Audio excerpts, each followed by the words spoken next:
সুতরার বিধান। সুতরা করা ইসলামে ফরজ নাকি সুন্নাত, এই বিষয়ে দুই রকম মত মুহাদ্দিসগণের মধ্যে পাওয়া যায়। এক প্রকারের মত হচ্ছে সুতরা করা মানুষ যখন সালাত আদায় করবে, মসজিদে হোক বা ফাঁকা জায়গায় হোক, একাকী হোক, আর জামাতে হলে তো ইমামের সুতরা মুক্তাদির জন্য যথেষ্ট, তাহলে সুতরা করা এক প্রকার মুহাদ্দিসদের নিকট ওয়াজিব অর্থাৎ ফরজ। আর এক প্রকার আলেম রয়েছে, তারা বলেন সুন্নাত।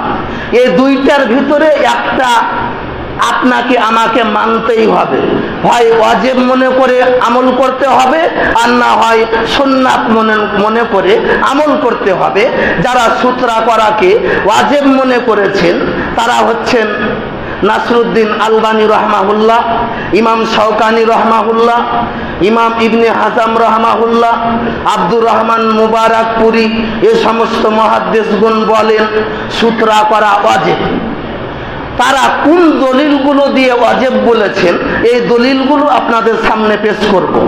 আবু সাঈদ খুদরি রাদিয়াল্লাহু তাআলা আনহু বলেন, রাসূল সাল্লাল্লাহু আলাইহি সাল্লাম বলেছেন, ইজা সাল্লা আহাদুকুম ফাল ইউসাল্লি ইলা সুতরাতিন ওয়াল ইয়াদনু মিনহা।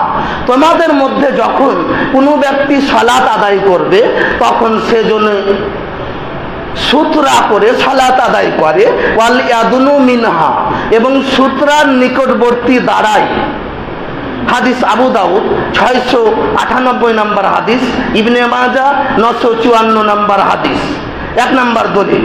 দুই নম্বর দলিল, সাহাল ইবনে আবি হাসমা রাদিয়াল্লাহু তাআলা আনহু বলেন, রাসূল সাল্লাল্লাহু আলাইহি সাল্লাম বলেছেন, ইজা সাল্লা আহাদুকুম ফাল ইউসাল্লি ইলা সুতরাতিন ওয়াল ইয়াদনু মিনহা।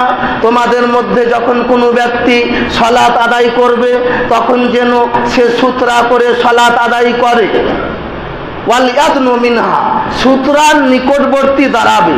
লা ইয়াক্তাউ শাইতানু আলাইহি সালাতুহু, তাহলে শয়তান তার সালাতকে নষ্ট করতে পারবে না। হাদিস মুস্তাদরাক আলা সাহিহাইন 961 নম্বর হাদিস, ইবনে খুজাইমা 803 নম্বর হাদিস, সহিহুল জামি 650 নম্বর হাদিস। তাহলে এ সমস্ত হাদিসগুলোতে আল্লাহ রাসূল সুতরা করার জন্য আদেশ করছেন। আমার অর্থাৎ আল আমরু লিল উজুব, আমারের সেগা আছে ওয়াজিবের জন্য, ফরজের জন্য। আল্লাহ রাসূলের এ সমস্ত দলিলে সুতরা করা ফরজ মনে হচ্ছে।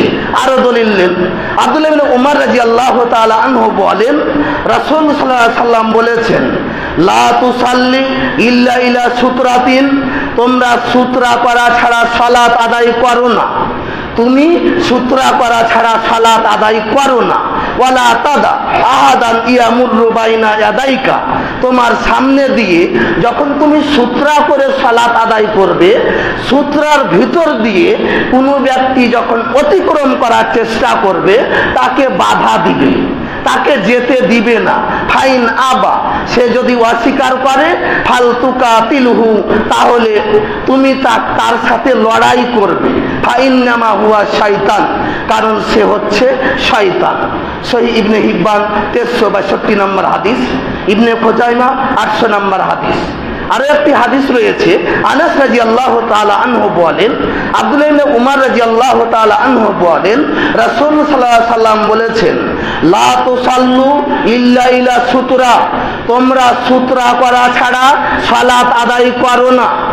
এটি মুস্তাদরাক আলা সাহিহাইন 960 নম্বর হাদিস, ইবনে খুজাইমা 820 নম্বর হাদিস।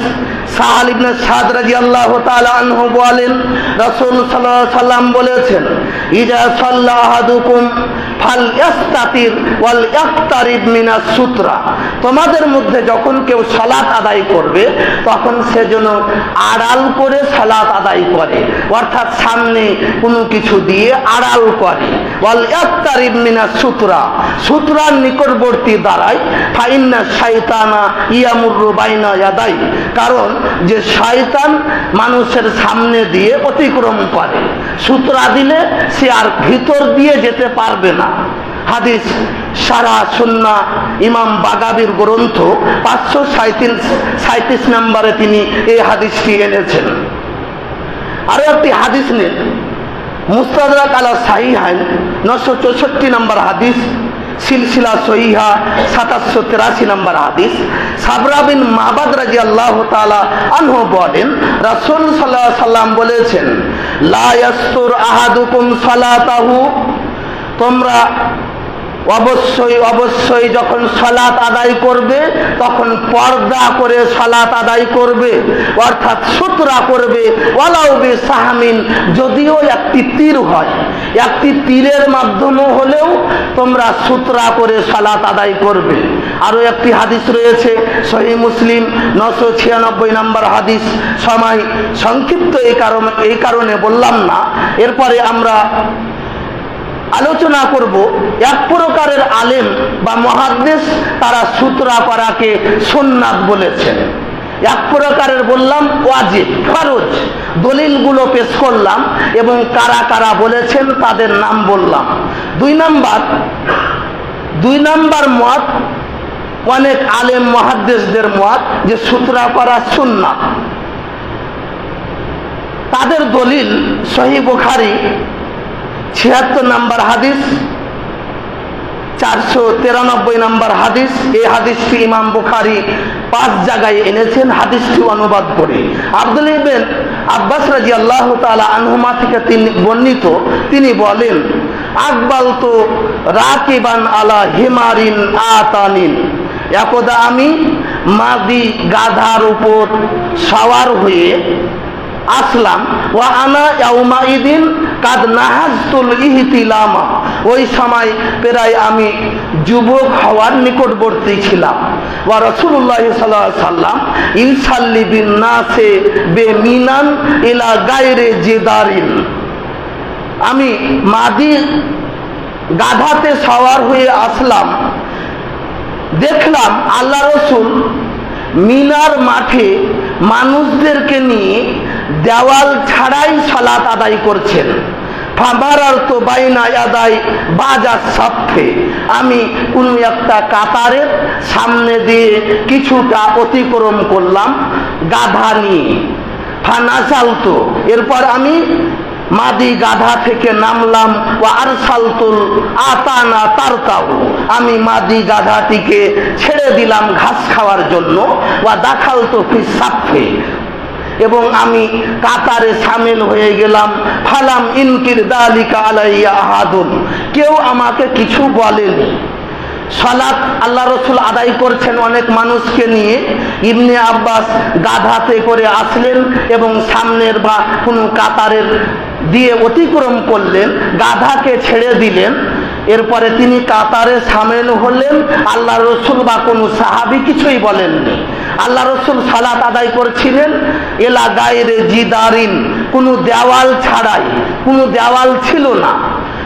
এই থেকে ইমাম শাফি রাহমাহুল্লাহ দলিল নিয়েছেন যে আল্লাহ রসুল ওই সময় সাহাবীদেরকে সালাত আদায় করাচ্ছিলেন ফাঁকা জায়গায়, সামনে কোনো সুতরা ছিল না। তার জন্য সুতরা করা হচ্ছে সুন্নাত, এটা ওয়াজিব না। অর্থাৎ কোনো সময় যদি সুতরা না করে তাহলে কোনো গুনাহ হবে না। এই মতটি ইমাম শাফি রাহমাহুল্লাহ এই হাদিসের ভিত্তিতে বলেছেন। তবে এই হাদিসের ব্যাখ্যা করতে গিয়ে আরো একাধিক মুহাদ্দিস, যেরকম আনোয়ার শাহ কাশ্মীরি রহমাহুল্লাহ, আল্লামা ইরাকি, আল্লামা আইনি, আল্লামা ওবায়দুল্লাহ মুবারকপুরি, এরা বলেছেন এলা গায়রে জিদারিন, আল্লাহ রসুল দেওয়াল ছাড়া সালাত আদায় করছিলেন। এর মানে এখানে অন্য কোন সূত্রা ছিল। অর্থাৎ তারা বলছেন যে গায়রা শব্দটি সেফাত, তাহলে বোঝা যায় যে মৌসুফ এখানে হযফ আছে। অর্থাৎ হাদিসটা এভাবে হবে এলা শাইইন গায়রে জিদারিন, দেওয়াল ছাড়া অন্য কোন সূত্রা ছিল। তারা এ ব্যাখ্যা দিয়েছেন। আর ইমাম বুখারী রাহমাহুল্লাহ এই মতটি দিয়েছেন, কারণ তিনি কেতাবুস সালাতের 8 নম্বর অধ্যায়ে 90 নম্বর পর্বটি এভাবে করেছেন, বাবু সুতরাতুল ইমামে সুতরাতুন মান খালফাহু, অর্থাৎ ইমামের সুতরা মুক্তাদিদের জন্য যথেষ্ট। এই পর্বে তিনি হাদিসটি এনেছেন, অর্থাৎ তিনিও বলতে চাচ্ছেন যে আল্লাহ রসুল মিনা মাঠে সালাত আদায় করছিলেন, দেওয়াল ছিল না কিন্তু অন্য কোনো সূত্রা ছিল। তাহলে এই হাদিস অনুযায়ী দুরকম মত হয়ে গেছে। এক প্রকারের মুহাদ্দিস আলেমগণ বলছেন যে সূত্রা করা ওয়াজিব, এক প্রকার আলেম বলছেন এই হাদিসের ভিত্তিতে যে সূত্রা করা সুন্নাহ। এই দুটার ভিতরে একটা আপনাকে আমাকে মানতেই হবে, এছাড়া বিকল্প কোনো পথ নাই। তবে আগের যে হাদিসগুলো পেশ করলাম ওইগুলো দ্বারা বোঝা যায় যে সূত্রা করা ওয়াজিব, এবং এই মতটি অধিকাংশ মুহাদ্দিস আলেমদের নিকট প্রাধান্যযোগ্য। তাহলে আমরা বলছিলাম যে আপনার কাছে যেটা ভালো হয় সেটা করবেন, কিন্তু ফাঁকা জায়গায় সালাত আদায় করা যাবে না। সূত্রা করা যে সুন্নাত, এই ব্যাপারে আরো একাধিক হাদিস রয়েছে, সেগুলো সহি নয়, জয়ী। যেটা বুখারীর বললাম এটাই সহি, এছাড়া বাকি আরো রয়েছে, যেরকম আবু দাউদ 718 নম্বর হাদিস, এছাড়া ইবনে খুজাইমা 838 নম্বর হাদিস, মুসনাদ আহমদ 1965 নম্বর হাদিস, আবু দাউদে 2016 নম্বর হাদিস। এই হাদিসগুলো সহি নয়। তাই আমরা বলছিলাম যে সূত্রা করে সালাত আদায় করতে হবে, মসজিদে হোক বা ফাঁকা জায়গায় হোক। ফাঁকা জায়গার জন্য সূত্রাকে নির্দিষ্ট করা যাবে না। তাহলে আমরা এবার আলোচনা করব মসজিদে সূত্রা করে সালাত আদায় করব, এর দলিল আছে কিনা। একাধিক দলিল রয়েছে হাদিসের মধ্যে। 1 নম্বর দলিল, ইয়াজিদ ইবনে আবি ওবায়দ রাহমাহুল্লাহ বলেন, কুনতু আতি মা সালমা ইবনে আকওয়া, আমি সালমা বিন আকওয়া রাদিয়াল্লাহু তাআলা আনহুর নিকট আসতাম, ফাইসাল্লি ইনদাল উস্তুওয়ানাতে আল্লাতি ইনদাল মুসহাফে। তিনি মসজিদে এসে ওই পিলারটিকে খুঁজে ওই পিলারকে সামনে করে সালাত আদায় করতেন, যেটি মসজিদে নববীর মাসহাফের নিকটবর্তী ছিল। ফাকুলতু ইয়া আবা মুসলিম, আমি সালমা বিন আকওয়াকে জিজ্ঞাসা করলাম, আরাকা তাতাহাররা সালাতা ইনদা হাজিহিল উস্তুওয়ানা, আপনাকে মসজিদে নববীর ওই পিলারটি বা স্তম্ভটি খুঁজে সালাত আদায় করতে দেখি, এর কারণ কি? আরো তো জায়গা রয়েছে যেখানে সেখানে দাঁড়িয়ে গেলে তো হয়। এখন তো দেখা যায় অনেক মানুষ প্রথম কাতার ফাঁকা, 2 কাতার ফাঁকা, পিছনে দাঁড়িয়ে যায়, তাহলে তার সূত্রা কই? এই হাদিস বলছে, তিনি বলছেন ফাইন্নি রাআইতুন নবী সাল্লাল্লাহু আলাইহি সাল্লাম ইয়াতাহাররা সালাতা ইনদাহা, আল্লাহ রাসূলকে এই পিলারটি খুঁজে আল্লাহ রাসূল এই পিলারের সামনে দাঁড়িয়ে সালাত আদায় করতেন, এটা আমি দেখেছি। এর কারণে এই পিলারের সামনে দাঁড়িয়ে সালাত আদায় করি। হাদিস বুখারী 502 নম্বর হাদিস, মুসলিম 1022 নম্বর হাদিস। আর একটি হাদিস নেন, আনাস রাদিয়াল্লাহু তাআলা আনহু বলেন, লাকাদ রাআইতু কিবারা আসহাবিন নবী সাল্লাল্লাহু আলাইহি সাল্লাম ইয়াবতাদিরুনা সাওয়ারিয়া ইনদাল মাগরিবি, যখনই মাগরিবের আজান হয়ে যেত তখনই কিছু কিছু সাহাবী মসজিদে পিলারগুলোর দিকে দৌড়াতেন। কেন দৌড়াতেন? সহিহ মুসলিমের 1824 নম্বর হাদিসে রয়েছে যে মাগরিবের পূর্বে 2 রাকাত সুন্নাত সালাত আদায় করার জন্য তারা পিলারগুলোকে গোছে নিতেন। আজান হলেই পিলারের সামনে দাঁড়িয়ে সালাত আদায় করতেন, 2 রাকাত সালাত, অর্থাৎ এটা হচ্ছে মাগরিবের আগে সালাত। এটা এক প্রকারের সুন্নাত, যদিও এটা সুন্নাতে রাতে বা নয়, তবে গুরুত্বপূর্ণ, আদায় করা যায়। তাহলে আমরা বলছিলাম যে তারা সালাত আদায় করার জন্য মাগরিবের ফরজের আগে 2 রাকাত সালাতের জন্য পিলারগুলোর সামনে দাঁড়িয়ে যেতেন। এ থেকে প্রমাণিত যে মসজিদও সূত্রা করতে হবে। 3 নম্বর হাদিস, রা উমার, একদা উমার রাদিয়াল্লাহু তাআলা আনহু ইনসাল্লি বাইনা উস্তুয়ানা তাইনি ফাআদনাহু ইলা সারিয়াতি, একদা উমার মসজিদে এক ব্যক্তিকে দু পিলারের মধ্যখানে সালাত আদায় করতে দেখলেন। ফাআদনাহু ইলা সারিয়াতি, তাকে দুই পিলারের মধ্যে সালাতে দাঁড়িয়ে আছে, কোনো সূত্রা নাই আগা দিকে, তাকে টেনে নিলেন, পিলারের সামনে দাঁড় করিয়ে দিলেন। এরপরে বললেন সল্লি ইলাইহা, তুমি পিলারকে সামনে করে সালাত আদায় করো। ইমাম ইবনে হাজার ফাথুল বাড়ির মধ্যে এই হাদিসের ব্যাখ্যায় বলেছেন আন তাকুনা সালাতাহু ইলা সুতরাতিন, উমারের উদ্দেশ্য ওই ব্যক্তি জন্য মসজিদে পিলারটাকে সুতরা করে সালাত আদায় করে। হাদিস বুখারী 8 নম্বর অধ্যায় কিতাবুস সালাতের 95 নম্বর পর্বে নাম্বারিং ছাড়া তালিক হিসাবে ইমাম বুখারী এই হাদিসটি এনেছেন। এরপরে মসজিদে সুতরা করা আরো একটি দলিল আবু সালে আস-সাম্মান রাহমাহুল্লাহ থেকে বর্ণিত। তিনি বলেন যে আবু সাঈদ খুদরি একদা জুমার দিনে কোনো জিনিসকে সুতরা করে সালাত আদায় করছিলেন মানুষ থেকে বাঁচার জন্য। মানুষ সামনে দিয়ে যাওয়া আসা করতে পারে, তার জন্য কোনো জিনিসকে সামনে তিনি পুঁতে দিয়েছেন বা কিছু আছে তার সামনে সুতরা করে সালাত আদায় করছেন। ফারাদা সাবুন মিন বানি আবি মুআইয়াতিন, আবু মুআদ গোত্রের এক যুবক তার সামনে দিয়ে অতিক্রম করতে চাইল, অর্থাৎ সূত্রার ভিতর দিয়ে। আবু সাঈদ ফি সাদরিহি, আবু সাঈদ তার বুকে জোরে ধাক্কা দিলেন।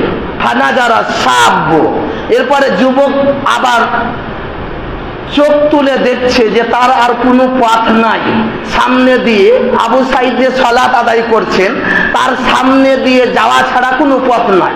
সে আবার যাওয়ার চেষ্টা করলো। এবার আবু সাঈদ আবার জোরে তার বুকে ধাক্কা মারলো। এবার ওই ব্যক্তি, ওই সময় খলিফা ছিল মারওয়ান, তার নিকট যে অভিযোগ করে দিল আবু সাঈদ আমাকে নামাজ পড়তে পড়তে মেরেছে। মারওয়ান আবু সাঈদকে বললেন কি ব্যাপার, এরকম ঘটনা কেন করলে? তখন সে বলল আমি আল্লাহ রসুলকে বলতে শুনেছি, আল্লাহ রসুল বলেছেন কোন ব্যক্তি যখন সূত্রা করে সালাত আদায় করবে আর সূত্রার ভেতর দিয়ে কেউ গেলে তাকে বাধা দিবে, সে যদি এরপরও না শুনে তাহলে প্রয়োজনে তার সাথে লড়াই করবে।